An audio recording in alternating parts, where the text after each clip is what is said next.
Brought to you by GTA, your island, your network.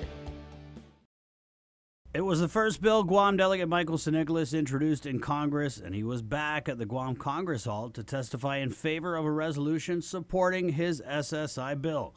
The resolution introduced by Senator Mary Torres, who said the SSI bill's $42 million a year price tag is chump change to Uncle Sam.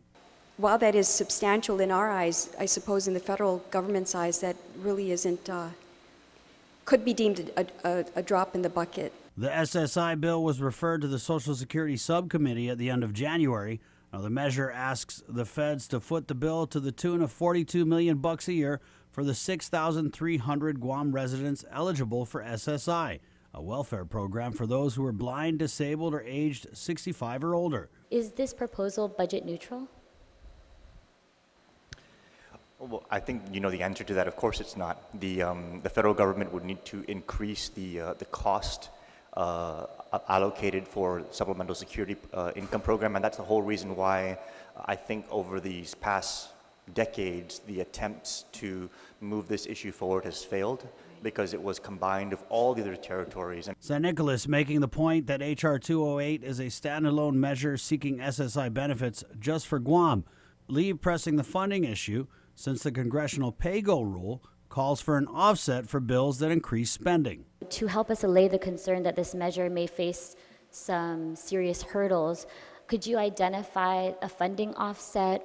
Pay-go is intended to make sure that we're offsetting costs for programs that we're going to be incurring new expenses into the federal government.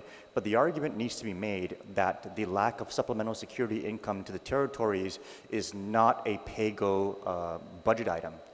It's a mistake that the federal government has not been including territories to begin with. Senator Lee then asked San Nicolas if he planned to ask for a pay-go waiver, which requires a majority vote of the House. The way the Congress works is we definitely will go about doing that, but I want to do that when we have the momentum. San Nicolas could not provide a timeline for his SSI measure, only saying that a hearing would be scheduled when the committee deems the bill ready to move ahead. At the close of the hearing, San Nicolas invited 2 of the 3 senators present.